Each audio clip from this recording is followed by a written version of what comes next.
gimana? Ya, Pak. Tanya apa? Agenda hari ini apa? Terus tadi kalau nggak salah meninjau aja Bukti. Hari ini saya Sebentar, datang ke Depok memberikan penegasan bahwa Depok adalah etalase dari Provinsi Jawa Barat berbatasan dengan DKI Jakarta.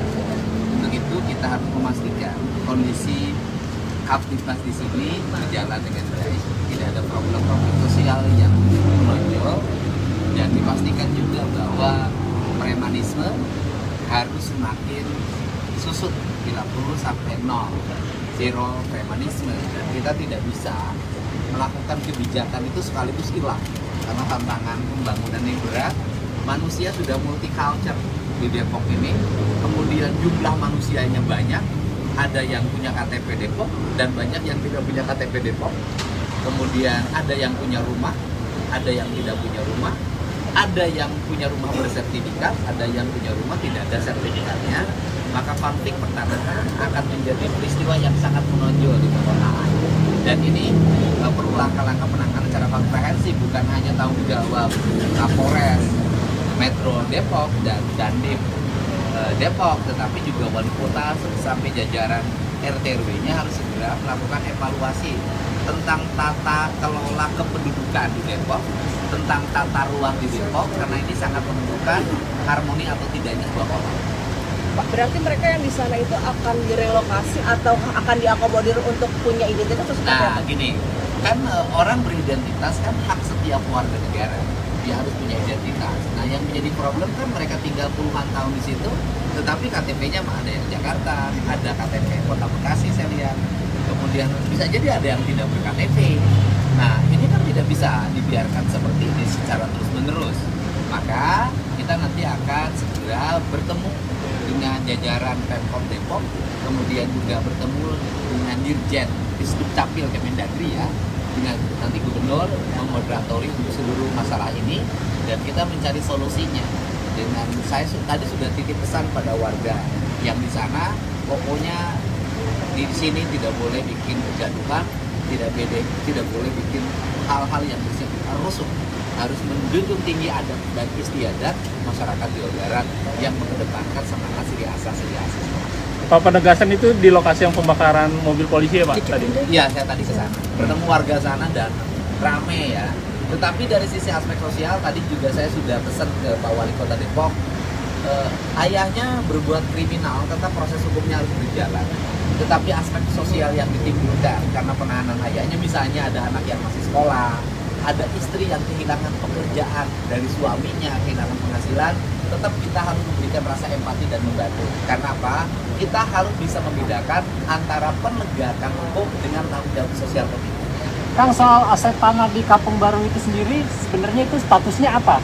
Saya belum bisa memastikan statusnya tanahnya apa, karena kan saya datang ke sana baru hari ini. Nah, mungkin waktunya tidak terlalu lama deh, minggu depan. Karena hari Selasa depan tuh pagi saya jam 1 itu ada kegiatan di Kabupaten Bogor. Mungkin kita jam 11 di Kota Depok. Kita akan membahas status tanah yang ada di Depok, status kependudukan warga Depok yang KTP-nya masih di luar Depok. Dan kemudian yang berikutnya adalah titik tekan pada semua simpul-simpul masyarakat dari berbagai komunitas suku yang ada di sini untuk melebur dengan tradisi yang ada di sini, tidak ego terhadap tradisi asalnya, kemudian juga menjunjung tinggi semangat keharmonisan. Penegakan hukum tidak boleh dilawan dengan anarkis. Di luar Depoknya maksudnya luar Jawa Barat juga? Ada yang di luar Jawa Barat, ada yang masih di Jawa Barat. Oh. Misalnya ada yang KTP-nya Kerawang, ada yang KTP-nya Bekasi. Tadi saya sudah tanya satu-satu. Profesinya apa sih rata-rata di sana sampai dia bermukim situ sudah puluhan tahun? Ya, profesinya ada yang pedagang. Tadi ada pedagang, misalnya tadi di pedagang juga lucu kan. Misalnya dia jual LPG, tapi LPG-nya dari Bekasi. Sepengetahuan saya, LPG 3 kg itu kan semestinya beredar dari lingkungannya, dari Pengaran, Pengecer, kan ada satu sistem yang melayani masyarakat sekitar situ. Tetapi tadi LPG-nya adalah didapat dari manapun, bukan LPG yang untuk wilayah ada di sana. Ini kan problem-problem yang muncul akibat aspek kependudukannya tidak memadai. Berarti penegasan juga, berarti mereka selama ini tidak pernah ikut pemilu ya? Tidak pernah milih, karena ikut ke Jakarta enggak, milih di Jakarta, di Depok pun enggak. Pak, terkait Satgas anti premanisme ini realisasinya untuk di wilayah bagaimana? Gini, kan Satgas anti premanisme kan di dalamnya komponen tentara dan polisi. Artinya ketika Kapolres Metro menjalankan tugas-tugasnya sebagai kepolisian, sesungguhnya juga dia menjalankan tugas sebagai satuan tugas, kan gitu loh. Karena yang menjadi penyidiknya Serse kan sama gitu loh. Cuman pendekatannya adalah kalau di Satgas itu ada unsur TNI-nya. Dan karena unsur TNI-nya kan untuk apa? Membangun harmoni antara kedua-duanya ketika melakukan penindakan TNI dan Polri pada sikap yang sama. Pak, letak geografis di Kampung Baru itu sudah dipastikan itu masuknya Depok atau Jakarta, Pak? Sebenarnya, Pak?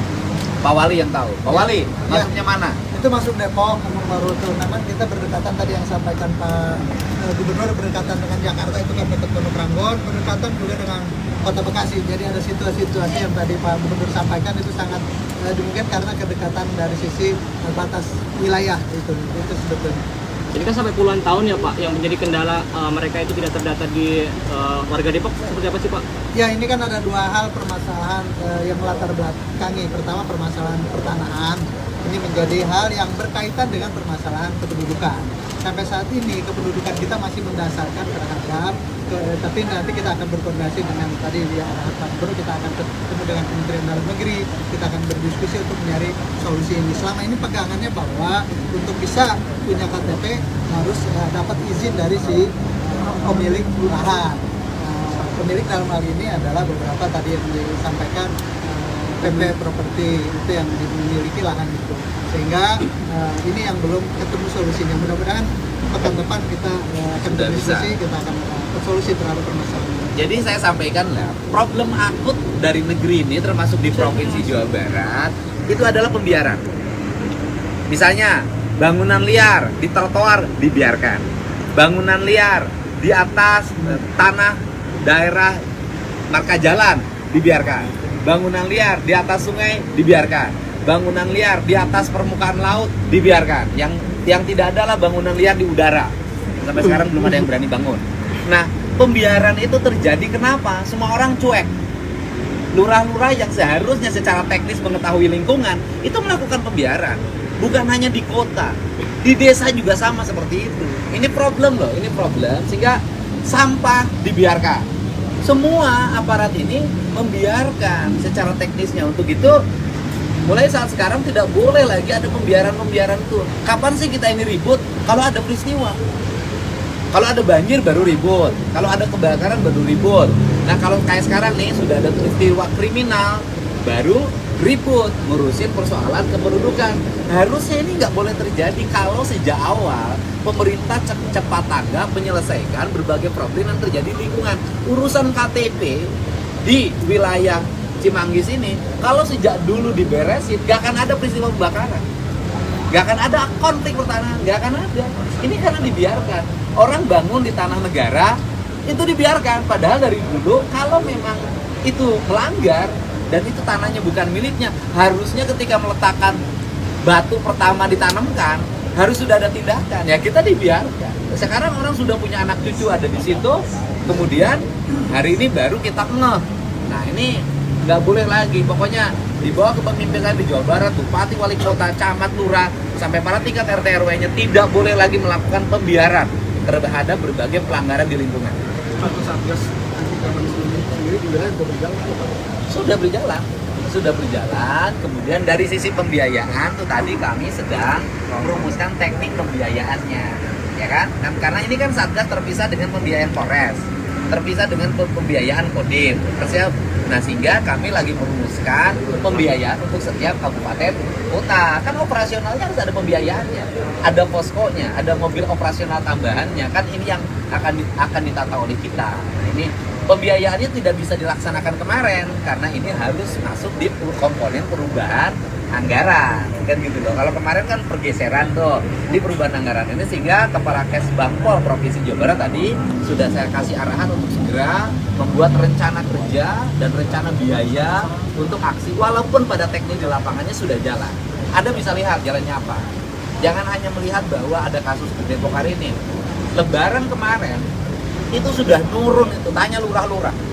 Yang minta-minta THR sampai ke perusahaan sudah turun total. Tindakan-tindakan pemerintah, aparat sangat cepat menangani. Kasus A di Bekasi berapa orang yang ditahan, di Kota Bandung berapa, kemudian di tempat lain. Artinya bahwa dari sisi spirit itu sudah mulai menurun. Nah, penurunan ini juga kan akan menimbulkan eskalasi orang ketidakpuasan. Eskalasi ketidakpuasan ini akan mencari celah untuk melakukan manuver, kan gitu kan. Saya paham yang begini. Untuk itu bahwa problem yang terjadi bukan ketidakefektifan Satgas, justru mereka lagi mencari celah ruang manuver agar menjadi eksistensi dirinya tetap diakui. Saya ada nih, ini kan model-model gini ada. Sama dengan orang ketika teman-teman di kepolisian memahami terorisme, kan ada Satgas terorisme, kan tetap bom tetap ada, kan tidak berarti bahwa tidak efektif. Bisa jadi kalau tidak ada Satgas terorisme, bomnya lebih gede, korbannya lebih banyak, kan gitu loh.